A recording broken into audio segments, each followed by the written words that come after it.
What up, goblins? Stop laughing at the nerds in our comment section and open the unmarked package we sent you. This isn't an intro bit. We're activating your programming now.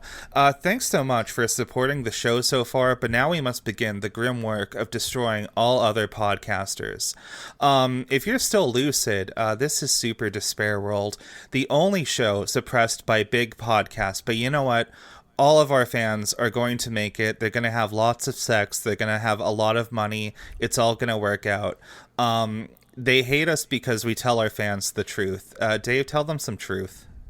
Yeah, so one bit of truth that you might want to take to the bank with you is that we have a Discord. And you can join that Discord, but at this point, not for free anymore. If you wanted to join it for free, you missed the goddamn mark, because we have a Patreon, and now we're rolling out a new $2 tip jar tier, and for that you get access to the Discord, and you get to give us $2 and let us know that you love us. That's right, everybody. We are gaslight girl boss gatekeeping you out of something that used to be free. You had a year, pay up. Yeah, and speaking of the number 2, if you remember Project $20, well, it's good news, everyone. We did it. We canceled Project $20. The hashtag resistance has won. We finally defeated Project $20. Yeah, we defeated Project $20. Their list of demands are no longer free and open education for everyone. And the HRT will flow once again from Briar's bathtub to your mouth. And so we're doing away with Project $20 and instead opening up a merch store where you can buy other things straight from my bathtub to your mouth. Yeah, there's a secret code. I mean, anyways, true fans know where to find it.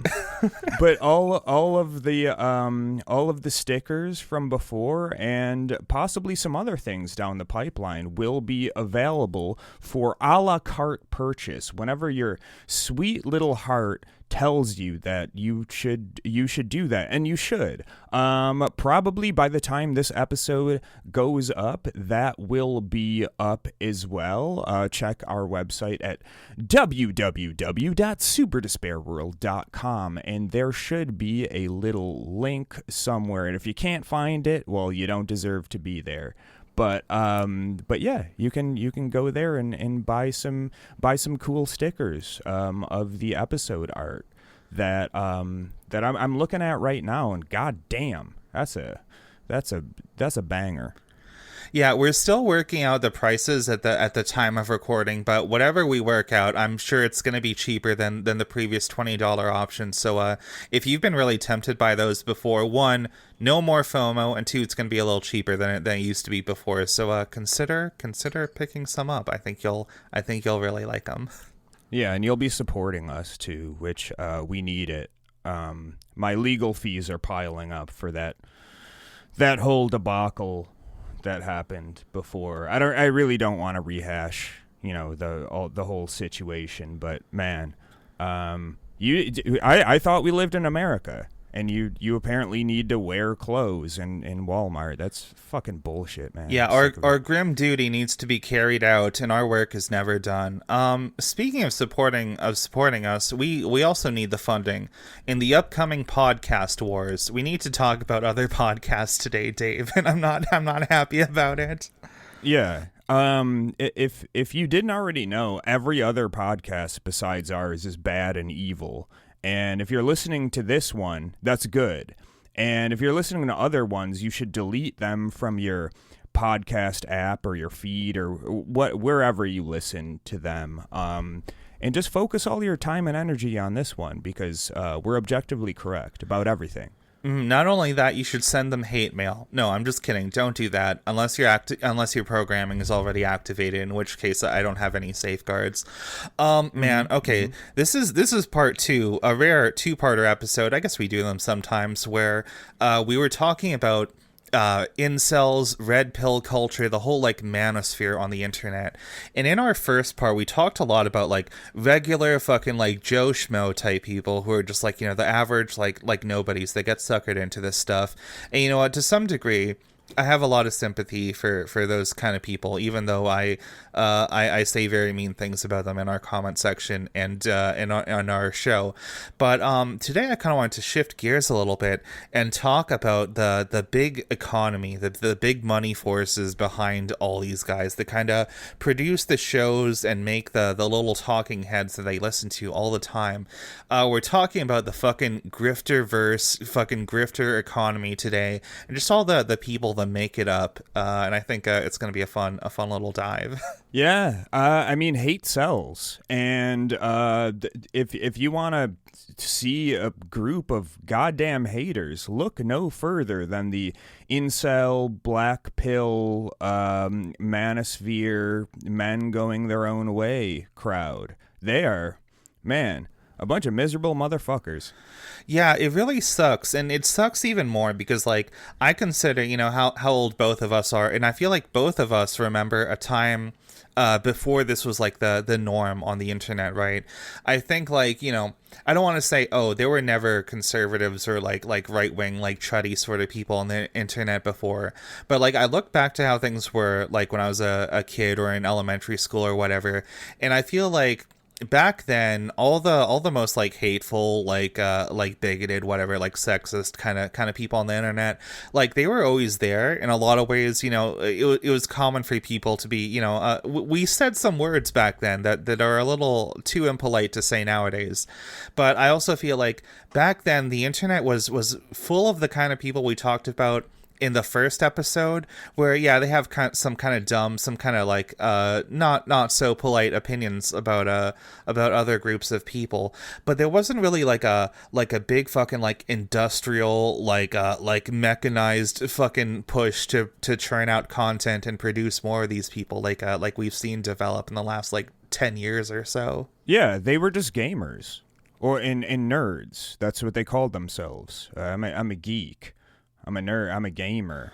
And like, yeah, I'm sure there were like forums and stuff where these people congregated, but it was never we've only relatively recently seen this this whole ideology come to the mainstream, come to the forefront. I mean, if you asked people shit like, I don't know, like 10, 12 years ago about like to pick up artists and incels and shit, like nobody would know what the fuck you're talking about. But now we've seen the rise of such illustrious people as like Andrew Tate and the Fresh and Fit and all the other tangential shit to that, and now like it's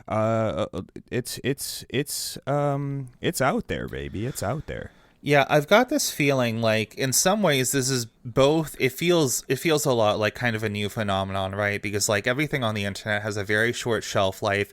Everything like, a joke from like a week ago feels like fucking like ancient history with just how fast like culture and like information travels online these days. Yeah. But at the same time, I've been thinking a little bit about this episode before we started recording. And I'm starting to feel more like, no, I think a lot of what we're seeing now isn't quite as unique as we make it out to be. I think in a lot of ways, like the kind of like bullshit we see on the internet nowadays, both with like, the fucking like grifter sphere of like creators and big channels and outlets and stuff.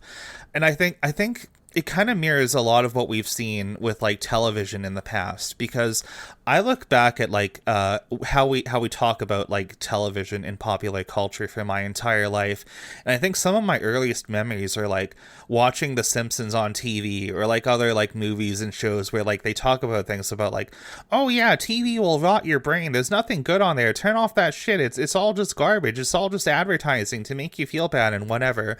And like all of that stuff is true, but like for my entire life that's just been such a like a truism, like a thing we all just kind of take for granted.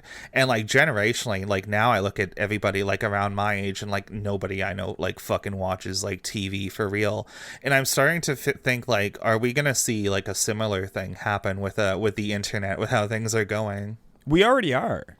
We already are. I mean, like now it's the thing, instead of like watching the boob tube and rotting your brain, it's like now it's like doom scrolling, or like social media addicts, or like watching YouTube all Diva day Overwatch gooning compilation 3 hours. Hey, leave me alone. Yeah, okay, it's fine. I told you that in confidence. This is this is a judgment-free zone. Yeah, come on. I remember there was there used to be a Twitter account called like 3D Gooning or something like that in all caps, and he was like a little bit of an online personality, because his entire profile was like nothing but those gifs of the like fucking like source filmmaker Overwatch porn videos or whatever. But he would also regularly like weigh into discourse about like, here's my opinion about this like political topic or whatever, and just like show up in other people's comment sections, and it was extremely funny. But I forget if they banned him or if he just shut his account down, but he's no longer with us, unfortunately. Rip to a real one. We need more voices like that, just more truth tellers. Mm-hmm.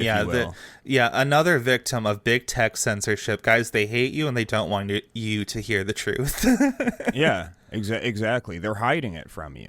Because if only you knew the truth, then you would wake up from this blue pill dream that you're in, and finally, just be the person you've always wanted to be. That's it. It's that easy. Yeah. Just find the truth. Do you know offhand? This is a bit of a tangent. Do you know offhand the group? They're like a far right, like conservative, like propaganda outlet. It's funded by like the Falun Gong from China, that cult or whatever, but they have like a different face. Is it Epoch Times? Do you know? Oh, yeah. Over here at my house, we'll occasionally get fucking like free newspapers delivered courtesy of them. They have a local Canadian branch called like Druthers or something about that. And I always remember like reading the headline, not the headline, like the subtitle of the newspaper, like every time my mom's picked up one of them from the doorstep, where it said something like, if only I had my druthers, then everyone would see, and then capitalized, the truth. And I'm like, man, I fucking hate how like the truth, or like capital T truth, has become like a bit of a dog whistle for like, oh, you're gonna hear some like stupid fucking bullshit. Do your research, bro. Do your research. Yeah, hop on to fucking Jubilee and listen to these like inexperienced college kids challenge some people who are independent thinkers who did the research and maybe are taking a paycheck from the Daily Wire or some bullshit. Yeah, exactly. It's always the same shit. Yeah, I don't know. The internet is such a rag, and I feel like, do we live in a bubble where like you and I are sick of it? But I don't know. Do you think like the average person is starting to like wake up to how like dumb and fucking vapid all this bullshit is? Yes. I mean, it's hard for me to say, because I mean, I do live in a little bit of a bubble, but I mean, like, I talk to somebody like my mother, and she's just like, yeah, like, fuck social media. It's like people are fucking brain rotted from this, like, and it's true. And there are some people who just like, they really just spend so much time on this. I think that is kind of the appeal of it, where they think it's like oh, this is some avenue that I can find out like the truth that they're hiding from you. I used to think that way when I was, a fucking teenager who smoked a ton of weed. But the problem is these people are like 50 years old, and they're just completely down a rabbit hole of shit, and their brain is fucking poisoned at this point. Yeah, I don't remember where I first heard this term for the first time, but it was kind of recent. It was in the past month or so, where I heard somebody refer to like this wave of like reactionary online like grifter sort of people as the contrarian right. And I'm like, yeah, I think I kind of like that term, because I feel like in a lot of ways what we're seeing now is kind of like preying on this like disposition some people have towards like believing things just because they're like contrarian or whatever. Like, I don't know, I think think we've taken it for granted, like, for most of my life, that, oh yeah, of course, like, women have like rights and shit in the West, because, like, look, you can own a credit card and like wear pants, no pockets though, like this whole time. And now you see, I don't know, a lot of people just go on these shows and they make a shit ton of money just like half-heartedly being like, yeah, I think women should stay in the kitchen. I think they should go make me a sandwich. Fuck voting, whatever. And I'm like, I don't know. I feel like their heart isn't even in the game anymore. But at the same time, I feel like a lot of people just like put so much value and weight into this stuff, because it's like, oh, well, if they're on this show saying it must have some truth to it. I never consider that. Maybe the opposite is true the whole time. And I don't know. It just seems like a real like dumb fucking person's idea of like what being smart is. I don't know. No, that's a good point, actually. And I think part of it is like, even though media has evolved like well past, like the FCC regulated network TV and broadcast radio and even like cable TV and all this type of shit, like people still think like, oh, it's on the moving picture box, therefore there must be something to that. So either it's like some sort of authority when somebody's on when somebody is in front of a camera saying things. So either the authority is like the elites who want to lie to you, or it's a truth teller who's just like, who like they've done their research and they know what's going on. But like as far as like the chudosphere shit goes, like a lot of this plays on just people's general anxieties about life. Like if we're gonna talk about the manosphere and the incel shit in particular, a lot of it comes down to like financial insecurity and this, the disillusion of the American dream, where a lot of people are like, if not struggling financially, just kind of not doing as well as they think they should be doing. And what is the problem with that? Well, they're looking to some sort of system, which is kind of on the right track, but they're looking at the wrong system. It's not it's not capitalism or just like the general like shittification of everything that's just distilling everything down to like the worst aspect of society that we can possibly have. It's because of like DEI. Or like women are too uppity. That's it. That's the real problem. Yeah, I think, buried in here, there's like this kind of like a bad faith argument somewhere where, I remember a couple of years ago during the whole like Charlottesville riot, whatever, Unite the Right rally, whatever.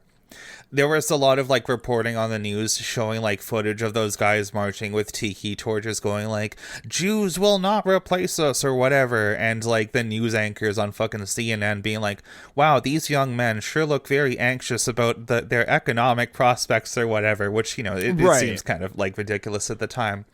But at the same time, finances and money, whatever it does seep into like every aspect of your life. So even if I wanted to like do the whole like, maybe this is like more of like a online YouTuber lefty sort of thing about being like, oh, I don't know, maybe these guys are just big fucking losers who can't get their dicks up or whatever, and just are bad at talking to women. Even then, I feel like, okay, well, a lot of the things that we like traditionally rely upon to like meet other people and like form like fucking regular like healthy offline relationships, like those are kind of like gated by money now, or just like completely unavailable. I know a lot of people talk about like, well, I wanna go out dating people more often, but like it's so expensive now with like fucking going to restaurants or like going to the movies or whatever. All these things that like, even when I was in like middle and high school, things that were like relatively affordable for like a fucking broke ass teenager, or like, oh, now it's like a big fucking financial incentive. And I know I recently watched this YouTube video where this woman, she was like a former victim of sex trafficking and and prostitution or whatever. She was talking about this, how like apparently a lot of guys are expressed to her the sentiment of like, yeah, I would want to go on dates, but like I spend all this money and all this time and I just get told no, so I'm just gonna, go to sex work instead and just like pay to receive a service directly or something. And I don't know, it just feels very bleak. I feel like money means too much in this, like, I don't know, fundamental aspect of like human relationships that, and I don't know, I just think it's like kind of corroding society in a way, as I don't know, Joker pilled as that sounds. No, I mean that's pretty valid. I mean, it's the ultimate commodification of everything.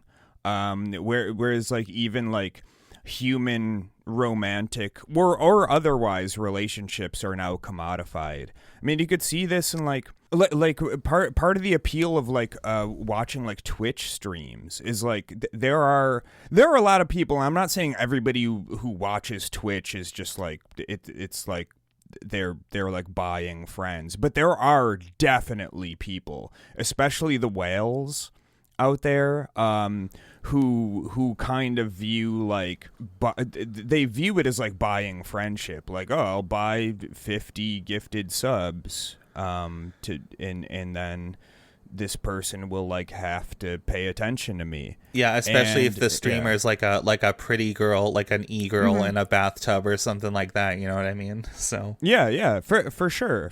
And it's the same as the sex work thing. It's like the commodification of human relationships, and it's definitely it's very tangential to like the whole mindset of these people, and in the kind of like manosphere type of people, they hate that idea. They hate fucking they hate Twitch simps and stuff like that, because I think the real reason is because it's a Jungian shadow type of thing. They see themselves in these people, but the only difference is those are blue-pilled betas who try to buy the affection of women with like gifted fucking subscriptions or whatever, whereas they're above that, but they're still operating in the same framework as like, we live in a world where all human interaction is transactional. The only difference is they do it because they're cucked, and I don't because I'm based and black-pilled. Yeah, at the same time, I remember after we put out part one, there was like a little bit of a chat with some of our listeners in the Discord server. Subscribe, by the way, check it out. It's really good. We were talking in the Discord about this, about how since recording part one, I had this idea about like there are a lot of like the incel black pilled sort of people for whom it's like it's not just about like, oh, I'm not good enough to get any women, or women are all whores, or they're all too good for us, whatever, something like that. About like, no, for a lot of these guys, like there are plenty of women who, despite everything going against them, they will settle for those guys.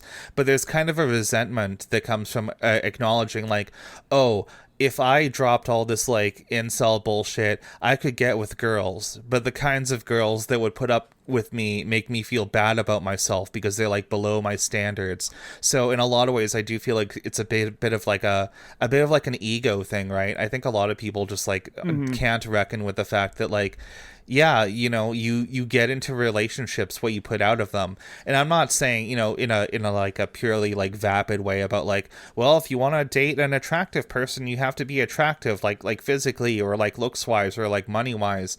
But I mean, like, I don't know, like if you want to form like a close relationship with somebody, you have to like invest time into like getting to know them and like caring about their life and like spending time with them and all that other stuff. And maybe on some level that's like asking too much work on your part that you're not willing to put in.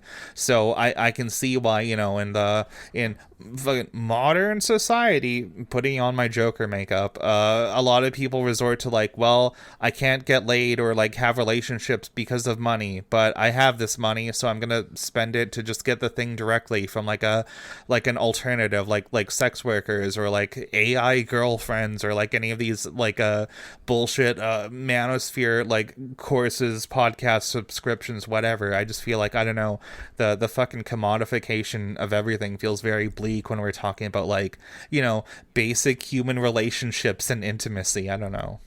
Well, see, this is part of the problem with the whole like the pickup artist and the incel and the manosphere shit in general. Is you're 100% right. It is a massive ego thing, and it's not about the women or the person's interaction with them. It's they are a means to an end of bolstering one's ego, and that's how these people think about these women. It's the classic trophy wife idea. This has been in our culture for like 70, probably many more decades than that. Right, and that's one of the reasons that they idolize wealth and fame and all of these things, which are completely unimportant when it comes to finding like somebody that you actually care about and love and get along with or whatever. But yeah, so that's the main thing with them, which is another reason why they're obsessed with like getting the hottest girl, and with pickup artists it's about manipulation. With incels it's just like, I'll never get the hot girl, I might as well give up. That's another like way that the incel concept of like hypergamy comes from, where if you're not familiar with this, it's the idea that the Giga Chad gets all of the women throughout the spectrum, and because like they're the Chad and I don't know, alpha male, whatever, and only the scraps are left to the regular old guys who don't have like a positive cantle tilt or fucking Chad jaw or big muscles or money or whatever the fuck that these dudes think are like the minimum traits that you need to like actually have a genuine interaction. I need to mention off rip, by the way, there was a commenter in part 1 of this episode that we put out, and they said something about like, you cannot deny the reality of black pill truths or something like that. And I clicked on his YouTube profile, and he had a fucking one playlist that was just called Hitler, and another that was called like Nosemaxing or something like insane like that. Yeah. Which is it's interesting that I mean, you brought up the Unite the Right, like, and the anti-Jewish protest, and I mean, this is a tale as old as time, where like people have anxieties about their place in the world, and instead of really sitting down and saying, why do I feel this way, and who's actually fucking me in my social or like cultural class up. No, it's not like it's not the people above me. It's got to be the Jews. It's got to be the Jews. It's got to be women. It's got to be black people, immigrants, like whatever. Like that's the problem.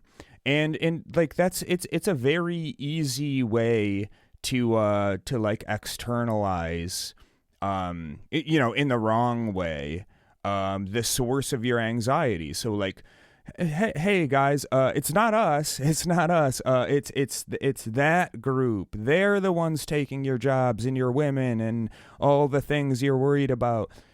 Go protest about them. Yeah, I'm with you too. I agree.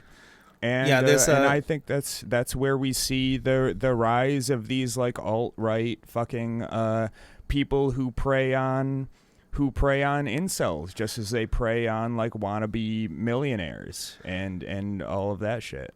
Yeah, it's like I look at the people who like make content, and it is like capital C content off of this stuff, and I'm like, I think a lot of times what they're selling to people, like implicitly or explicitly, is like problems and solutions, right? So they'll say like, oh, it's a problem that you can't get laid, that your job prospects aren't going well, that you're broke, that I don't know, Jamal has stolen your beautiful white woman girlfriend, whatever, something insane like that.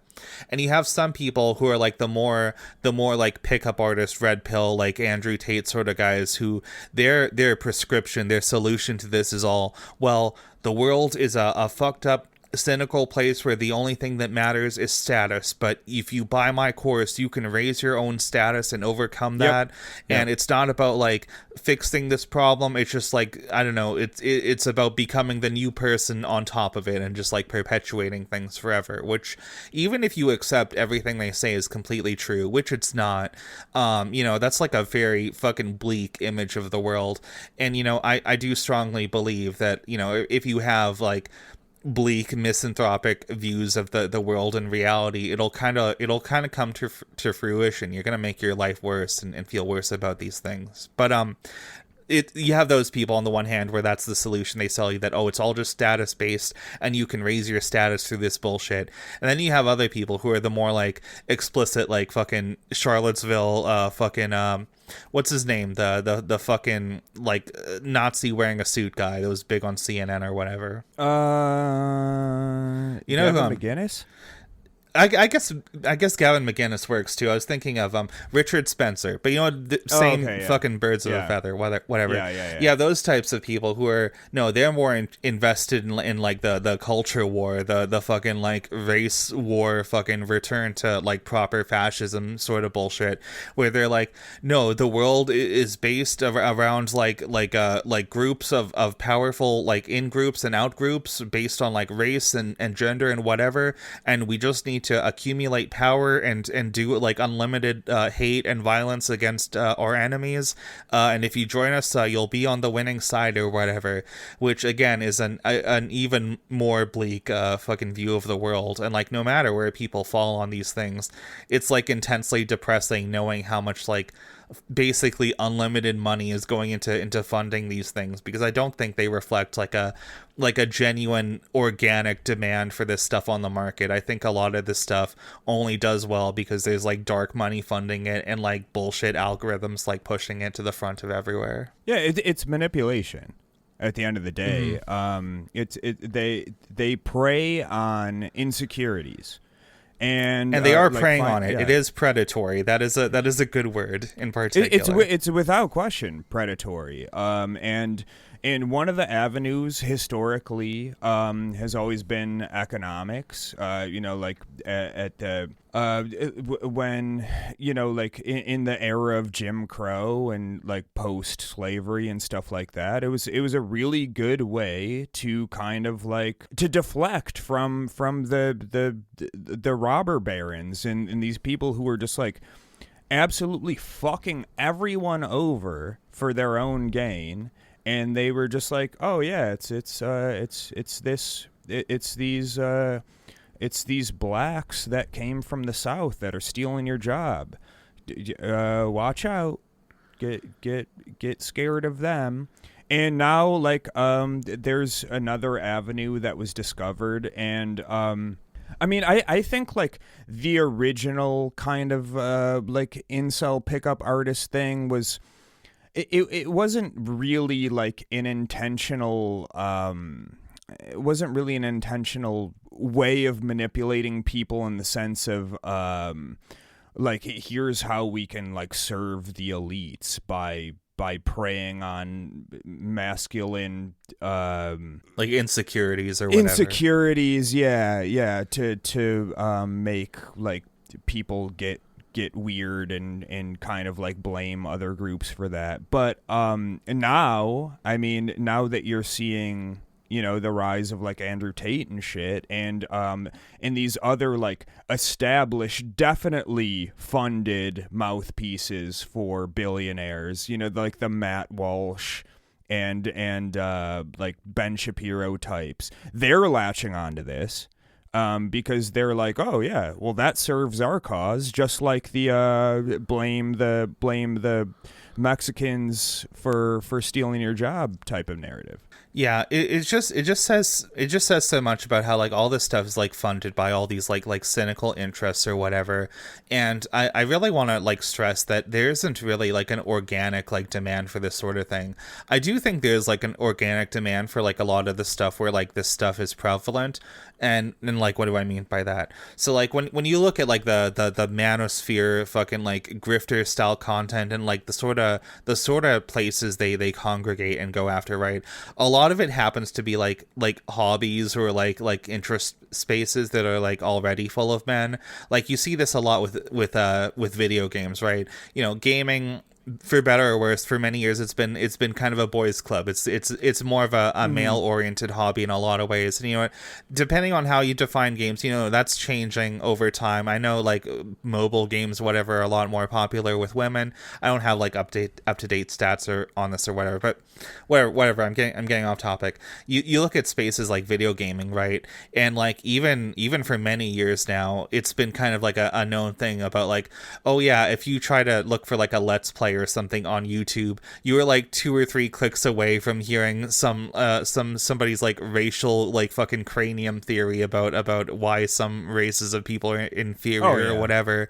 And it's like, yeah, there's a real demand for that kind of stuff, but I think I don't know, it's just all funded by this like dark money that's like using these algorithms and like the accessibility, the big platform afforded to them by their wealth to spread a message that people don't really want to hear, but is inevitably going to pick up some traction over time just because they're hearing it all the time. Something like maybe kind of personal to me, you know, I don't want to give anybody the wrong idea. Don't get it twisted. I'm not like an anti-vaxxer or something. Go get your vaccines, like trust the science, whatever, all that bullshit.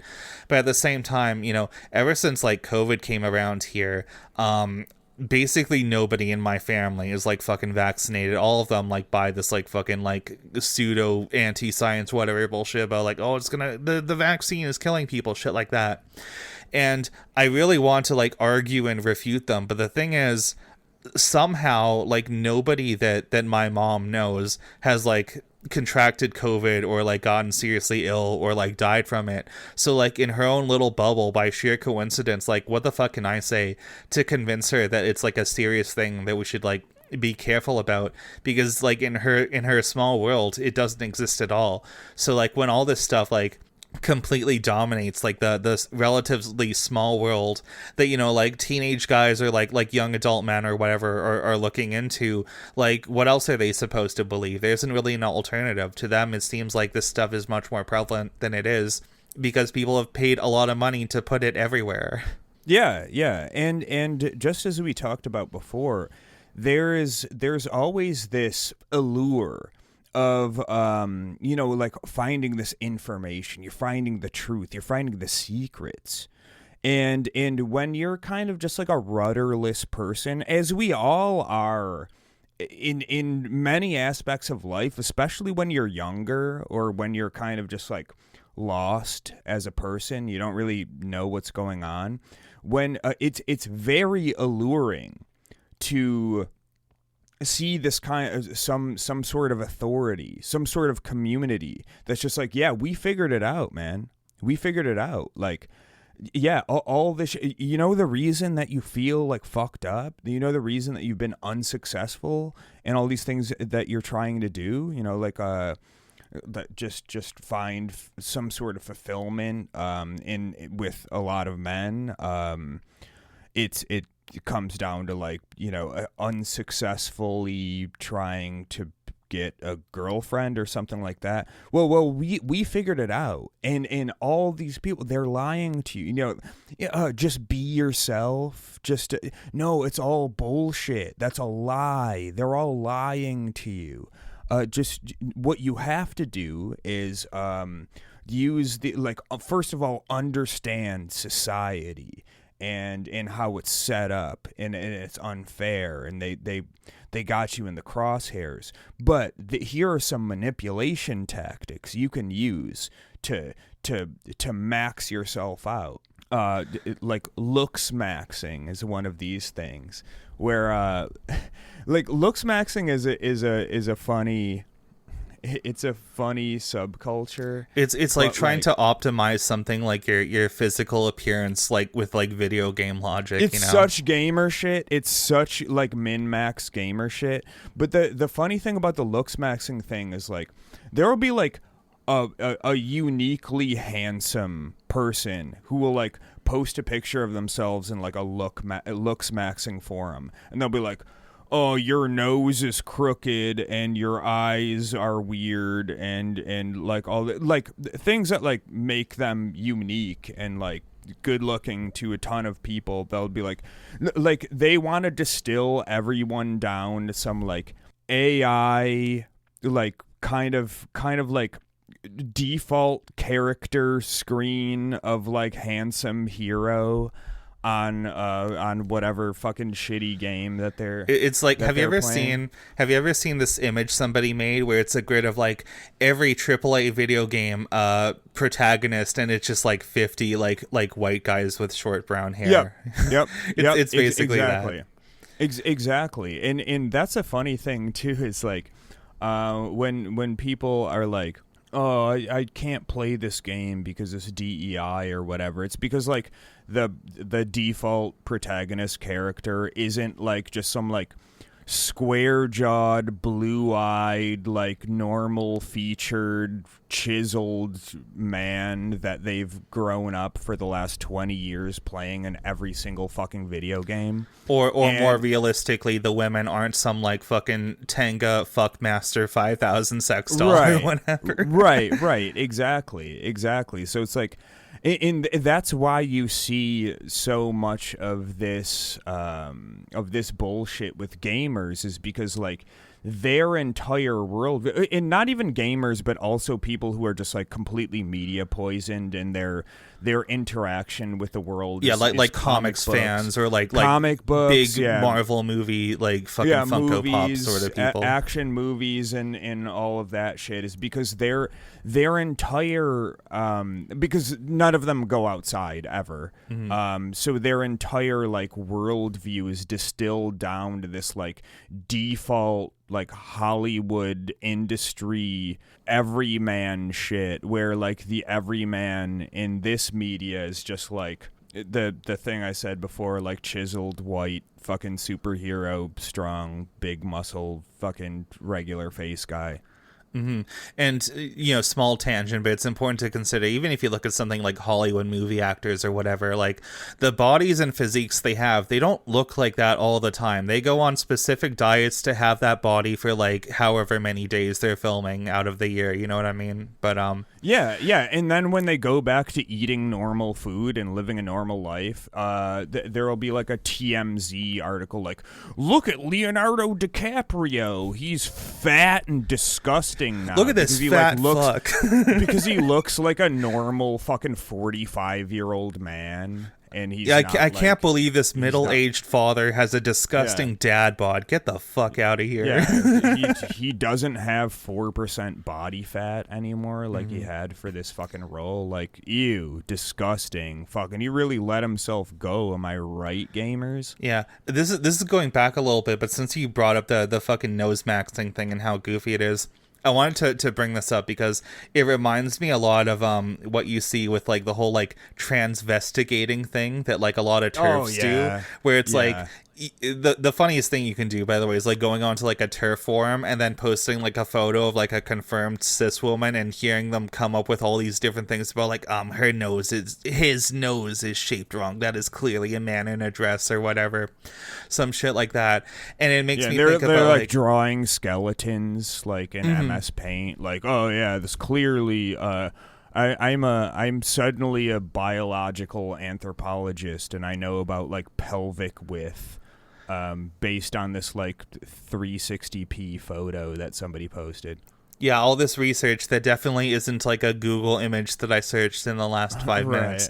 But I brought up the comparison to the whole transvestigating nonsense because the point is like no matter what you post, when you go to like sources like this, you're just going to get negativity. You're going to get like fucking misanthropic, like here's why you should hate yourself or hate the person in this photo kind of bullshit. Because they're not actually like there to sell you on anything that's like real or like valuable knowledge or whatever. It's just like a place to stew on your hate and to let it like morph into something like irrational and like insane like that. It's a dog's barking pit.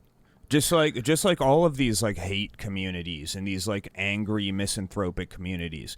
That's all they are. It's just a pit that a bunch of dogs sit in and they wait for something to get dropped down so they can start barking at it. That's all. Mm-hmm. They just want something to bark at. They don't want to get out of the pit. They don't want to go play. They want to sit in the barking pit and get angry that a fucking piece of rope got dropped down there and then just start barking at it. That's all. Mm-hmm. It makes me think of like I don't know, this is just like a little bit of life wisdom, which hopefully is not new to you guys, but the whole thing about how like people who are like compulsive liars just like instinctively believe, well, okay, well everybody else is also lying to me all the time, so it makes sense that I do that. And I feel like, yeah, that's basically the ideology you see being sold both in like big like $1 million fucking productions like, I don't know, like the Daily Wire or like fucking Andrew Tate and shit like that, but also on the most like fucking like crass baseline, like some shithead on slash poll or whatever telling you why the Mexicans are gonna like steal your girlfriend or some other bullshit like that. Yeah, it's really weird. It's really weird, and it must be strange to live your life that way. Not just strange, but fucking exhausting. I feel like if I really internalize these things and believe the world is as bad as these people make it out to be, like, I don't know. I feel like, I don't know. I don't know if I could go on myself.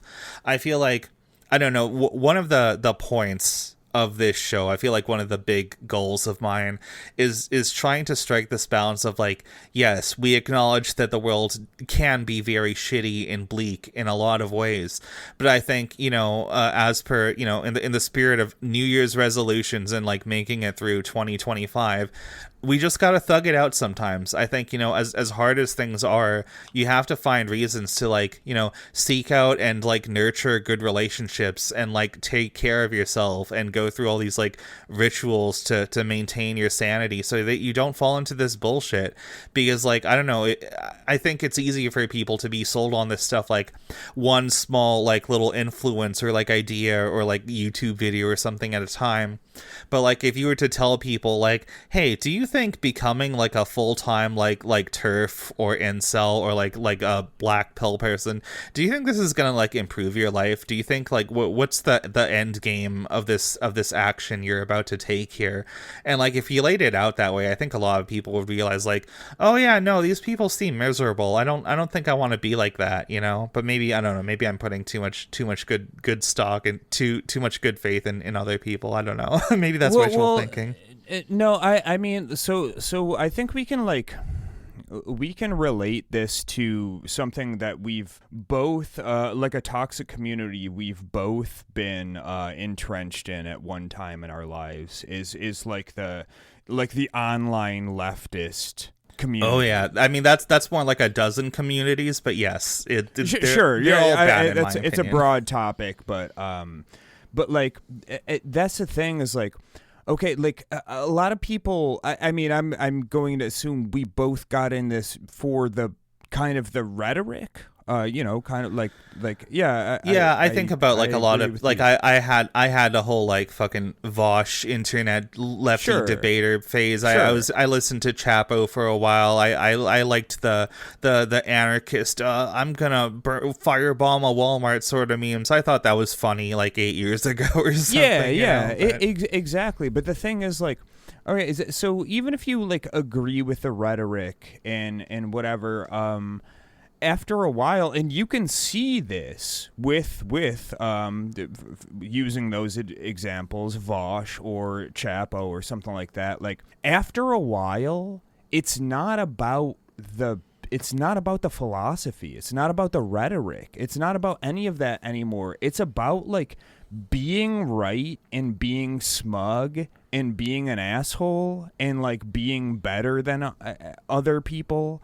And like I think we can relate this to like all of these like incel communities. It's all the same shit where like a lot of people get into this because they're like, I don't feel right about the society that I live in or my place in it.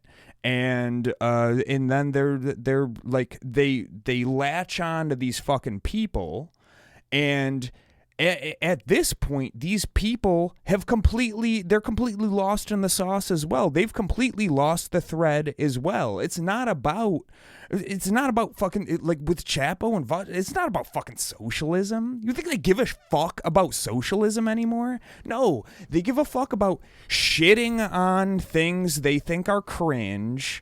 With Chapo, it's shitting on the Democrats. I'm so smart because I knew Kamala Harris was gonna lose. That's Chapo on a good day. Most days it's just some bros talking about a movie they watched. Yeah, but, right.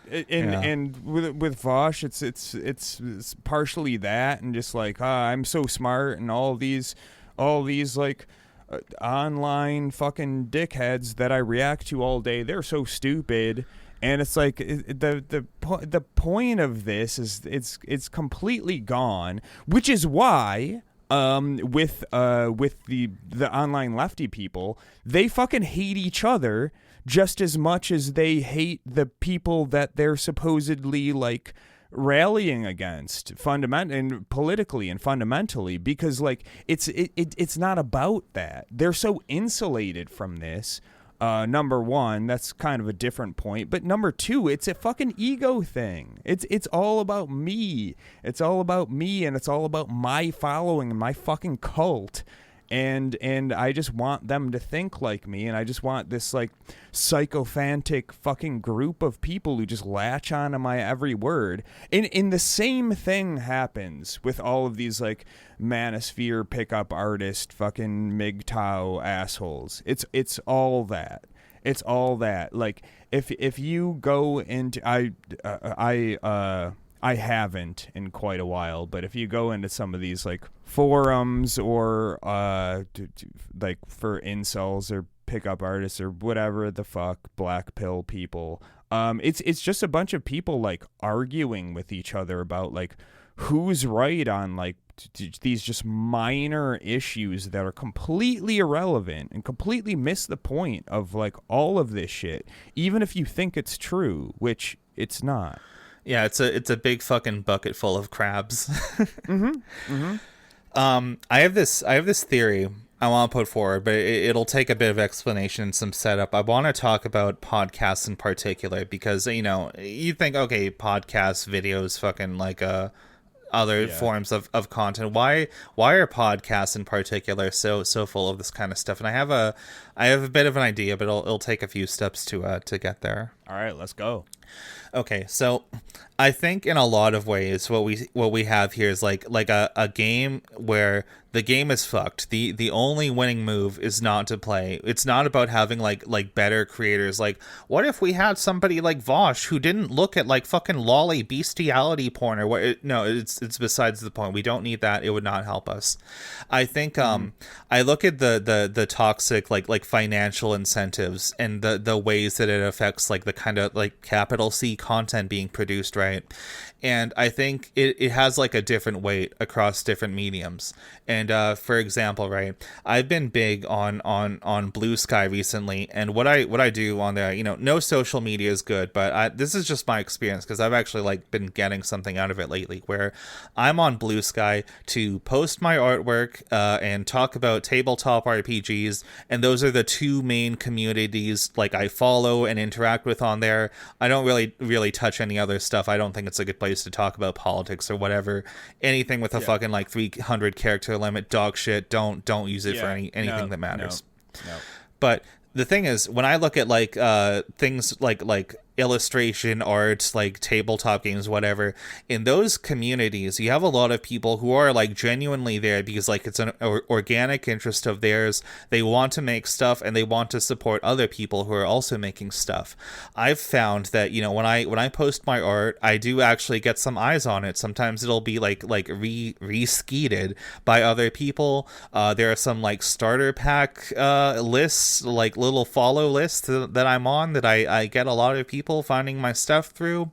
I find like little communities of like tabletop people who are like, hey, if you're working on something, share it here and maybe get some eyes on it. And I think that's really cool. But oddly enough, you know, I have my regular like personal Bluesky account, and then I have another one for the show, for Super Despair World, and I've tried to get some eyes on it over there. But unlike like art and tabletop games, I find that there isn't really like a community of people who are like out here hankering for like good podcast content. And it makes me feel a little self-conscious because I'm like, oh, is this entire like medium just cooked? And I think it might be. I know recently a lot of people have been like riffing on this like comment from like the Netflix executive or like producers or whatever about like, we need to have characters announce what they're doing to make it more watchable to people who aren't in the room or looking at the screen at the time. And like, we can all like see that for what it is. That's fucking ridiculous. That's an insane way to produce content or whatever. But I'm like, oh god, that's like the main thing that podcasts exist for.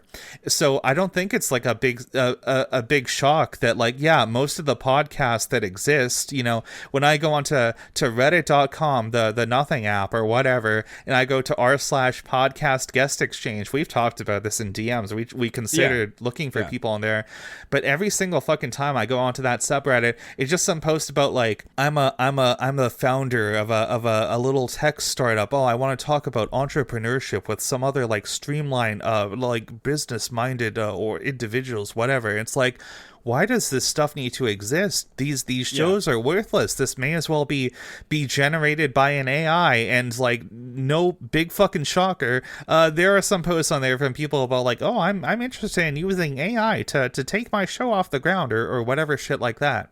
So I feel like, man, when you look at like all the like bullshit financial incentives that have like fucking ruined movies on Netflix and streaming services, I'm like, yeah, all of those are like baked into the fucking entire market for podcasts on the internet.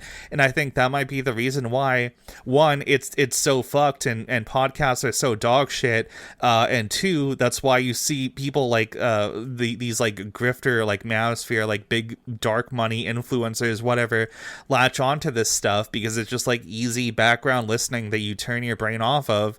And three, I think, you know, it's not gonna get a lot better because I don't think there's like a real genuine like community out there of people who are like craving like actual good like authentic podcast content outside of like, I don't know, like maybe a half dozen shows made by like popular like lefty the fucking Twitter people that got a bit too much fame for their own good. You know what I mean? There's not, and that's an interesting point because I will say that like, number one, like we hear the memes about podcasts and like we participate in them, and when we think about podcasts, like I think like me and you and probably our audience is kind we're of one like, of the good ones. yeah, well, we are the best one, number one. True. Yeah. But like patreon.com/Super Despair World to subscribe. yeah. But our conception of it in the meme-averse is kind of like like some two like stoner dudes or like have like a funny fucking conversation. They're like, yo, bro, we should start a fucking podcast, man. Like, it's so Dude, funny. what if it was Star Wars when they were on weed? Yeah, bro. Yeah, they all think they're Cumtown, but they're not. But the thing is, like, the actual like overarching like community, if you want to call it that, of podcasts is exactly what you talked about before. Like, so the platform that we use to to host our podcast is transistor.fm. Trans. Wonder what that means. Sorry, go on. which is a nice platform. Shout out to Transistor, and I'm not actually hating on you guys necessarily. We love our podcast overlords that support the show by hosting it. However, they did. I think I unsubscribed from all this by now, but they did like spam my inbox for a while. With like, hey, you should check out these podcasts that are fucking influential on our platform. And it was all like 7 financial tips for like, it's all like gated community, like DC metro area, liberal fucking like finance, like business bullshit. Which like I think goes along with what you were saying before, is like this is something that like people with trust funds listen to when they go on their like morning jog, when they like pretend to do work in their home office for their like budding fucking AI business or whatever fucking bullshit that they email job that they do. And that's a real thing, and there's never gonna be a fucking community around that. That's not like podcasting isn't a fucking community.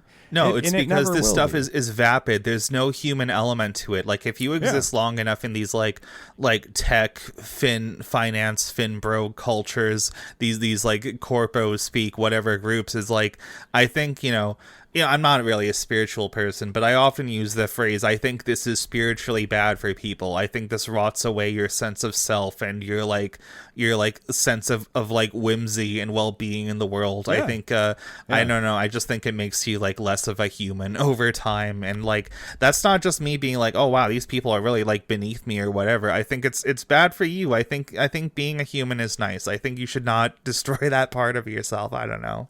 Yeah, it's not great. It's really not great. And podcasting, I think that lends itself to the meme in both directions. Is like it's a very low barrier of entry. It's not like podcasting isn't really even it's not a platform. It's still and this is one of the good things about podcasting. It's kind of like it's kind of still like an open format. Really what a podcast is an RSS feed that links to like an audio file. And all of these apps and aggregators that we all use just kind of like just search these feeds. I do think this is preferable rather than having an alternate reality where like all podcasts are just uploaded to, I don't know, like PodTube or something like that, and we all just get them there, that's what Spotify wants, but it's not going to happen because a lot of people, too many people listen to podcasts on Spotify. Which, if you're using Spotify right now for podcasts, please get another app. Please don't do that. I would say consider getting off of I can't speak.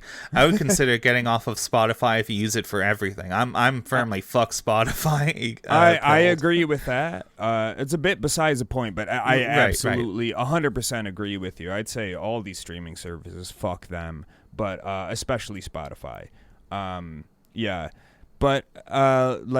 There's no sense of community here. It's not really a thing. It's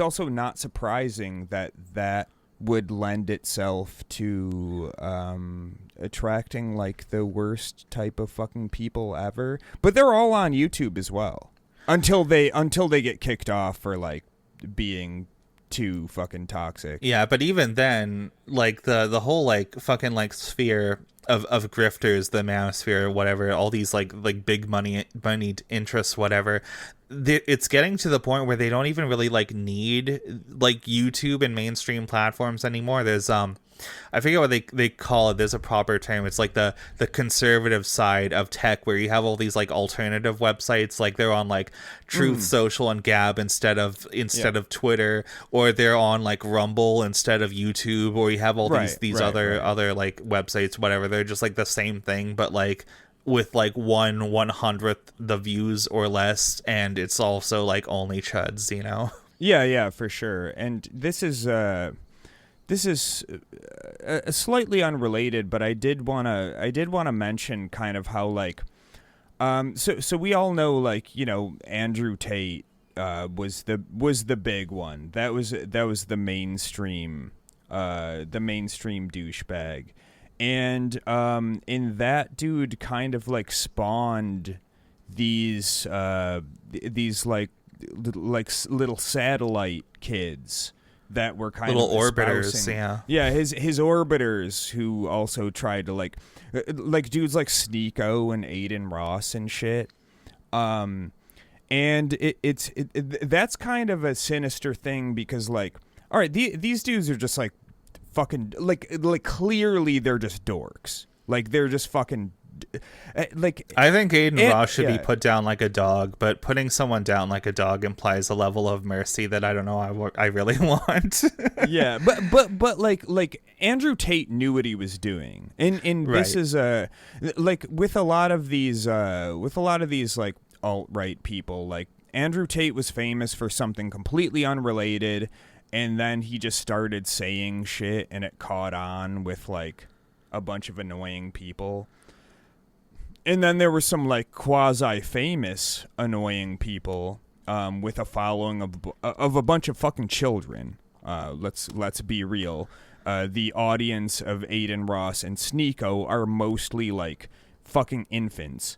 These people should like be having. They're like iPad hold on. kids. It's not just infants. Okay, there's a couple zoo animals in there as well. Probably. But like they probably, I don't really know the backstory of this, but it's kind of just like, I think they just like looked at this dude. They clearly don't have like positive male figures in their lives, and I'm sorry for that, guys, but you know, still, I'm not going to give you a pass just because of that. I'm not your fucking therapist. And then they latched onto this shit and they just started repeating stuff. And then this ideology gets just like filtered down, passed down to like a bunch of fucking kids. And it was to the point where like I knew like people like personally in real IRL friends. You might not have them, but they do exist, and you can make them if you get off the fucking incel forums. And they were like teachers and shit, and they were just saying like, I had a bunch of like 12-year-olds like saying top G and like saying like misogynistic shit to me and stuff, and I'm like, yeah, that's fucking awesome, man. It's even worse too, not to make this a whole like last minute like education episode or whatever, but you have all these like rules put down on the teachers where like, well, you can't just like punish them all. You have to pass a certain number of people or whatever, shit like that, because like, I don't know, I feel like we should just have it be like, well, if your kid rots their brain on like fucking like Andrew Tate and Aiden Ross content and they can't pass their classes anymore, I'm sorry, you gotta stay in school. You gotta fucking stay there until you pass, I feel like. I don't know. Yeah, sorry. Or just like, you know, fucking call CPS on these people. And I know CPS is not good and they're just gonna get put in a shittier foster home. Let's just get like cool foster parents. Let's just like have like an army of really dope, cool, great foster parents. And when anybody, like, when it's clear that you just let your kid watch fucking Aiden Ross streams 8 hours a day, you're unfit to raise a child. They just go, they become a ward of the state, and they're raised by somebody who's like really smart and caring and intelligent. I would do it. I think not only should they be a ward of the state, I think they should be shipped off to like some like Chinese scholars garden and like study the ancient scrolls for a while. I think it would genuinely do some good. They should study the blade, honestly. Mm-hmm. I think that would fix them. And that's like, and you can you imagine like a world where like something intervened in his life earlier and like Aiden Ross became like a fucking like Buddhist monk in Tibet or some shit? That would be wild. I wouldn't count it out at this point. That's the only way to fix the spiritual harm that has been done. We need to realign all the chakras. Yeah, not to talk about too many like obscure Manosphere people, but there is a very illustrious pickup artist from like the early-ish 2000s, I think, and his name was Roosh V. That's what I remember him. I remember. Do you remember him. this guy? Yes, I do. Like, and he became famous by like he wrote a bunch of books, like just typical pickup artist fare of like. Hold your frame and like nag women and like call them fucking bitches and never buy a drink for a woman, and it's just like manipulation tactics from a dude who like very old hat by now. Yeah, for sure. But like he got like a huge following. And I think one of the reasons, I think he became famous when like the Neil Strauss the game thing became popular. So he was just kind of like another person that like had like a handbook on like how to pick up chicks. But like he gained a whole cult following, and he published a bunch of books about like, you know, how to like pick up women, and like he went to like South America and like in sex Eastern pat Europe, shit. and yeah, just a sex pat who would like run game on chicks all the time, and and long story short, this dude like he had a huge following and like a website and like a bunch of shit, and like he eventually just ended up like joining like the Armenian Catholic Church or like Orthodox Church or some shit, and like completely like deleted his entire like online presence. And is that why he disappeared? That's crazy. Yeah, he was like right before that he like renounced like extramarital sex and all of this shit, and then but he still had like an online he was streaming on one of those like blockchain like crypto streaming places. I actually watched one of his streams, and it was like incredibly schizo shit. Like it was nutty. But that is one like, road that these people can go down. That is one of the possible end games. That's why it just made me think of that. It's like, yeah, at the end of the day, you can either just become completely deranged and get addicted to benzos, like Jordan Peterson, or you could just like join some very obscure Orthodox church and just like remove yourself from the internet, which I think the latter is probably like the better play, to be honest. I guess God works in mysterious ways. Yeah, praise him. The thing is, I thought, and I assume this probably later in his career, because I remember he got a lot of flack for it, was didn't Roosh V put out some book that was literally like why women deserve rape or something like that? It might have been like a blog post. I think it might. But I know what you're talking about. I know what you're talking about. Yeah, because that was my most recent memory of him before he like fell off or whatever. No, he got like way more deranged as time went on. I wonder if it's like I mean, I guess the truth is we'll probably never know. But like I'm speculating. Like I wonder if he just had like maybe like a literal, like no pun intended, come to Jesus moment about like, wow, I'm kind of a bad person. I need to spend the rest of my life atoning for this, you know? Yeah. I mean, apparently, like he did atone for all of his like his like books on, like I think he like unpublished a bunch of them, like the ones about like how to like bang chicks. Like he renounced all of that stuff. Damn. I mean, I don't know anything about his current day views or politics other than what you just described, but I guess you know, credit where it's due. I guess that's a small W. I mean it's like kind of a success story. I mean, he did a ton of fucking damage. Yeah, I mean, I'll let everybody decide like individually what their threshold for forgiveness is. But I think, you know, at an absolute minimum, you know, considering like none of these people get held to account in any like meaningful way, sure. But I feel like, you know, the minimum they can do is like if they put out bad stuff into the world, I think the least they can do is just like fuck off and get off the internet. Yeah. You know. Yeah, and that's a least we can ask for any of these people. Where like all of these bad actors on the internet is just like I think it would actually be better if they spent, like a bit of time kind of like redacting everything they did, and then like trying to like go in the opposite direction.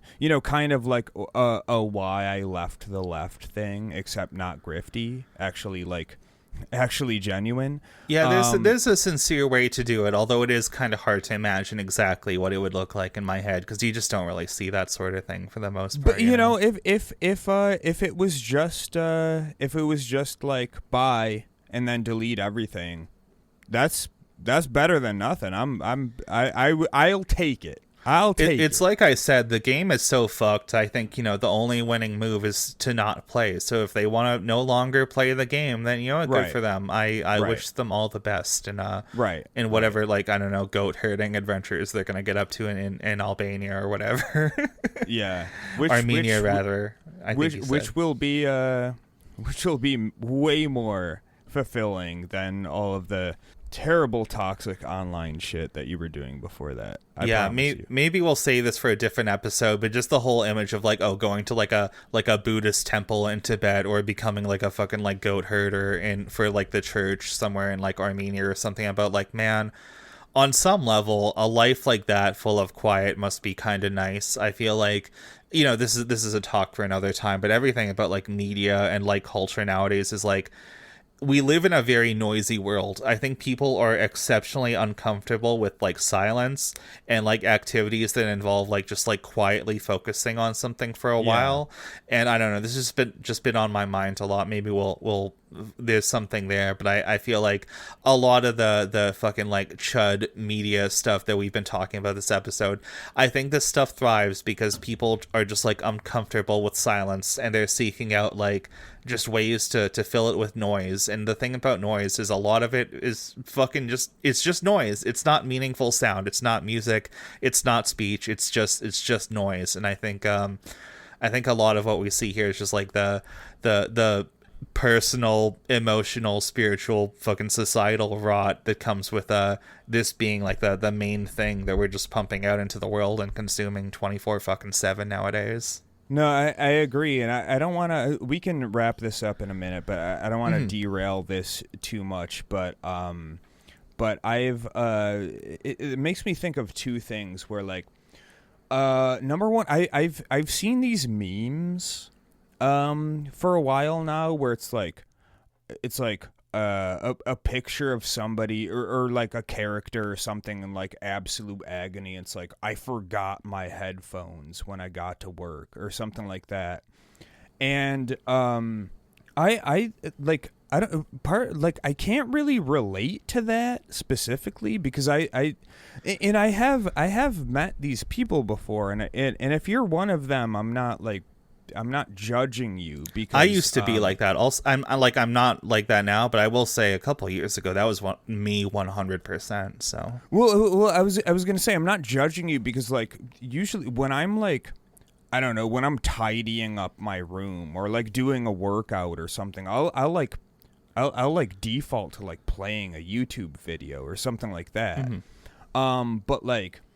But I have seen people that I used to work with where it's just like they have their headphones in and they're listening to something, whether it's music or a podcast or whatever, fucking YouTube or whatever, constantly. And they just like, in the concept of like, I cannot be alone with my thoughts and do an activity is like, again, I'm not judging you because I do that myself, but like also, I'll go and like, I've been more cognizant about that lately, where like today I had a little workout with like no sound, no pictures, no media, and it was kind of nice. And sometimes like, I don't know, I would go out and have like a smoke on my balcony and just kind of like sit there and think and like look at the fucking sky or whatever. And it's kind of nice. Sometimes I drive my car and I don't turn the radio on. I don't have a podcast or music or anything, and I'm kind of just driving.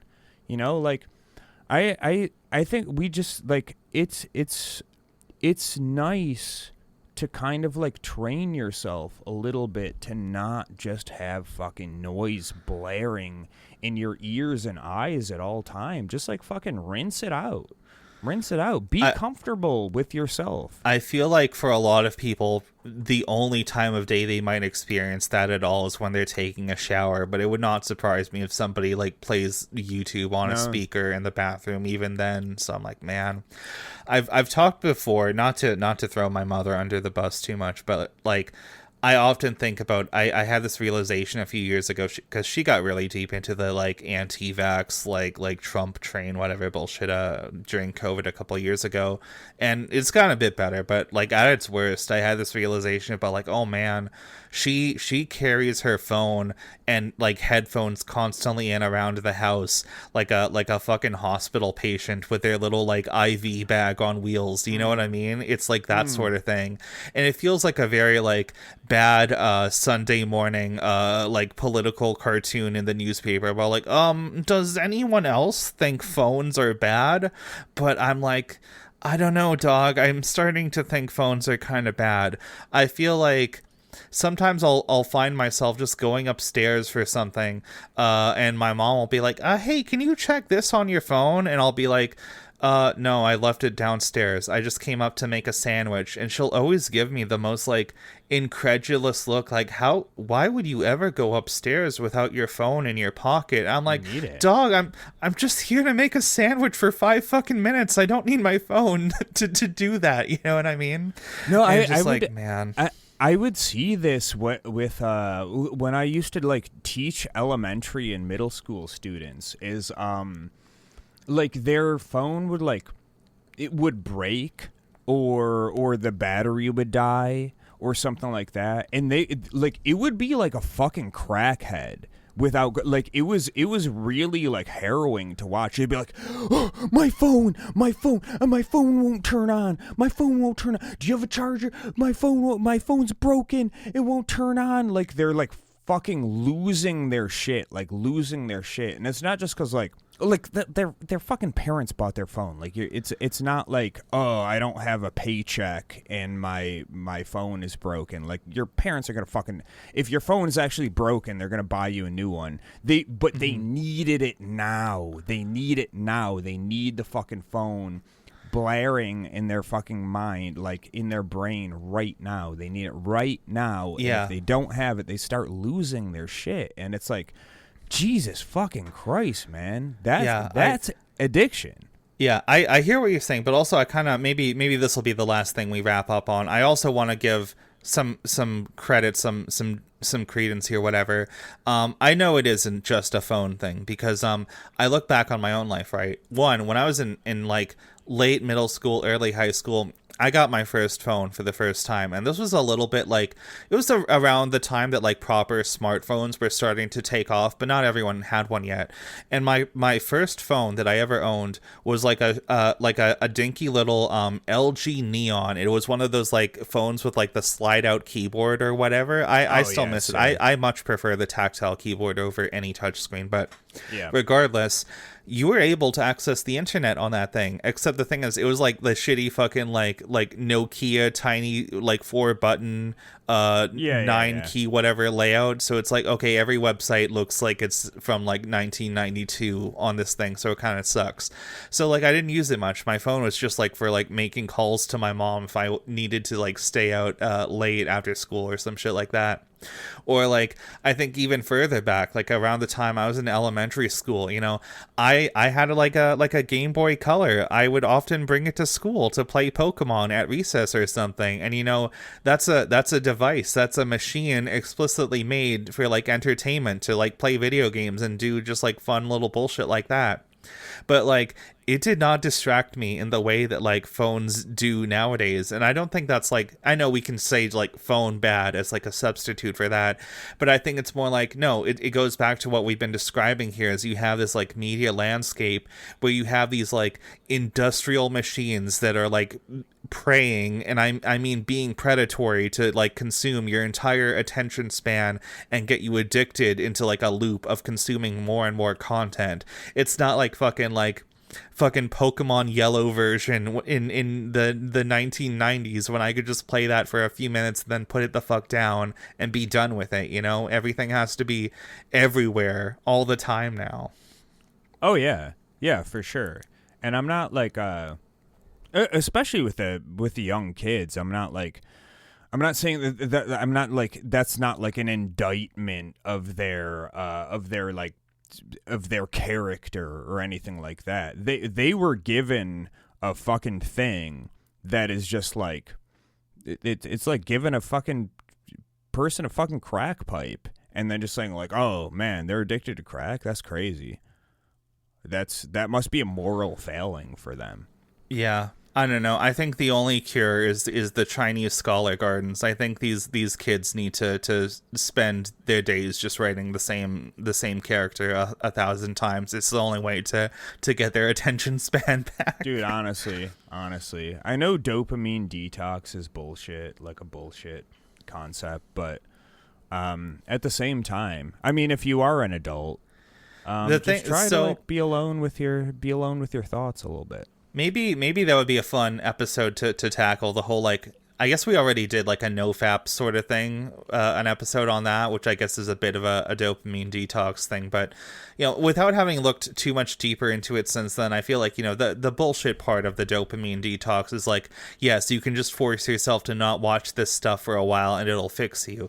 And, you know, I think that's not true. I think you need to genuinely want to unplug from this stuff, and it's not gonna. Mm-hmm. You can't just do it cold turkey. I say this all the time. We're big anti-slop advocates on the show, and yet, you know, I succumb. I watch the slop sometimes as well, but regardless, I don't know. I just feel like at the end of the day, I feel like my life is a bit better for holding myself to a certain standard, even if I fail to meet it sometimes, rather than just like not holding myself to any standard at all and just like doom scrolling and consuming the slop with like reckless abandon. Do you know what I mean?